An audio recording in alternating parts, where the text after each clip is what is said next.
Hi guys, welcome to week 2 of Comp 1. You've done a great job so far. Your forum posts are really looking good. Um, so I just want to kind of give an overview of what we're doing for the next week. Also, your quiz is open until 11 p.m. tonight. This is Wednesday, January 22nd.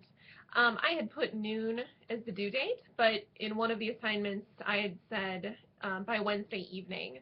So that was my fault, and I apologize for the error. And the quiz is open until this evening. So if you just forgot, you have a freebie for now. Otherwise, just be sure that you've completed that.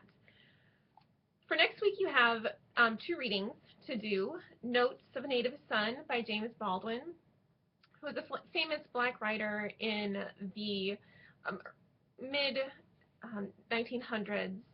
So this essay is, both of the essays that you read this week are examples of descriptive narratives, which is the first kind of essay that we'll be writing.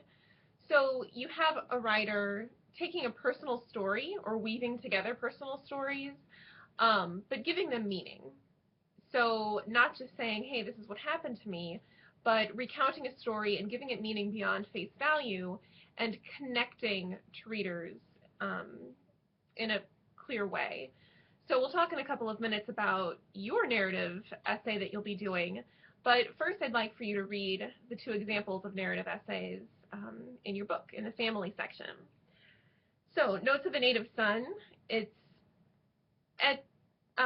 ostensibly about a young man who has lost his father, but then it's woven together into something much larger, where he talks about historical context and his family relationship and kind of what that looks like in the backdrop of American history. So read through that. And then Shooting Dad. This is a shorter, more humorous essay. Sarah Vowell, I've also linked to a link where you can listen to her reading this essay. Her voice might sound familiar. She was a character on The Incredibles. So her name is Sarah Vowell, and she's a writer. She was a music journalist. She's really great. So I'd like for you to listen to that as well to kind of see what it feels like to listen to a story being read. And so this is a shorter narrative. Again, she's telling a story, and the essay really ends with this story that's very meaningful, but how she describes her family, how she kind of tells these stories about their life, it has larger meaning beyond face value, and that's what we want in writing. So those 2 stories you'll respond to in the forums. By Sunday at midnight, you will respond to at least 1 prompt in each story, and then by Wednesday at noon, you'll respond to at least 1 classmate. So really try to work on getting kind of a back and forth and a conversation. And I watch the forums a great deal, but and sometimes I'll talk more than other times, but overall I'm fairly quiet in the forums. I pose questions to you and then see you kind of work these ideas out together. And that's very much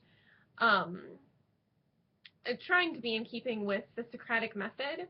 And obviously Socrates didn't have the internet or Moodle, but it's kind of our way of trying to do that. So I will sneak in sometimes and pose questions and try to kind of get you and keep you thinking deeply, but really work on being involved in those forums and doing more than just the minimum. You have your first essay this week, and like I said, it's a descriptive narrative. Another part of your assignment is to look at all of those resources that I posted for this week. An important thing to remember in the composition classroom is that when we learn something, it doesn't just exist kind of in a vacuum and then we move on to the other thing and it's totally different. When we talk about description or narration or persuasive writing or summaries or criticisms, all of these things work together. So your essay at the end of the semester will be weaving together all of these different kinds of writing skills that you're learning. So I hope that you really keep that in mind over the semester, that just because the essay you're writing now is a descriptive narrative, that doesn't mean that you need to not be descriptive in the next essay. So all of these skills really weave together to make good writing. This first essay, we're not doing a long, drawn-out drafting process. I just want to kind of get a quick turnaround with this one, get to know your voice, get to know you a little bit better, and then we'll jump into kind of more academic, argumentative, persuasive writing. And you'll still get to be creative, and your writing prompts are always pretty flexible. But this first descriptive narrative where you're telling a personal story, this is the only kind of formal personal essay you'll write this semester. So go over that assignment. You have 3 prompts to choose from. They're quite big, and your specific essay needs to be very specific. So I've given you a lot of wiggle room, but I would like for you to brainstorm and kind of go through that writing process and think about a specific event that changed you somehow. You learned something about yourself. It was frightening. You changed your outlook on the world. So think about that specific event and write a descriptive narrative about it. And the resources that I've provided, think about being descriptive but not where you don't need to be. Just include the descriptions, sensory details that really add to your story. Show, don't tell. That's one of the kind of most important writing rules, is to show your story, show your words.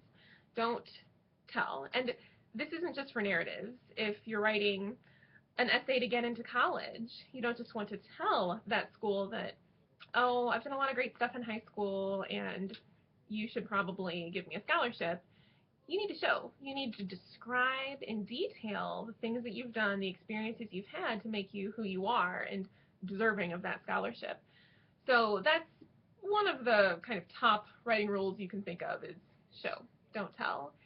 And you also want to make the ordinary extraordinary. So I know that sometimes in life we think, I don't have that interesting stories. Nothing really remarkable has happened to me.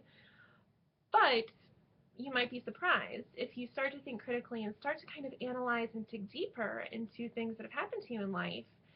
You'll find that oftentimes what seems just kind of ordinary has meaning beyond face value. And trying to connect with other people, trying to give your stories meaning, that's a very powerful thing. And just in essence, telling stories anyway, that's what we do as humans. Before we wrote, we told stories orally, which were passed down generation through generation. Think about cave paintings. It is in us to tell stories. So we're going to work on the next week or so doing that well. One of the PowerPoints points this out, but another thing to think about is you never ever want someone to read something that you've written and say, what was the point? Or, so what? You always want to be very clear in your purpose. And that's a descriptive narrative, that's a formal argument. Anything that you write, you want to be sure that your point is across and you really grab your reader and don't let them go. So remember that. And remember also for this essay to have a narrative point. You may have heard the word thesis before, or claim, or argument, or narrative point. All of these words can be interchangeable. When we're writing a narrative, though, and telling a story, the argument, the persuasive point that we're trying to get across, sorry, students at my door, it's very important that that's present in your story. And you can see in Notes of a Native Son and in Shooting Dad that they're trying to get a point across. They're not just telling that story for no reason. So start to think critically about your own narrative point about your story. If you want me to look at a first draft, please email me by next Wednesday at noon. I would be happy to do so and give you feedback. Otherwise, a final draft of this essay is due by next Friday at noon. Next week, you'll be getting a journal assignment for about 10 weeks of the semester. I'll have you keep a journal, so that's something that's coming.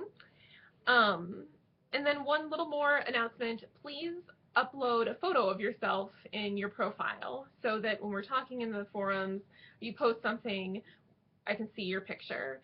Because right now most of you are just yellow smiley faces.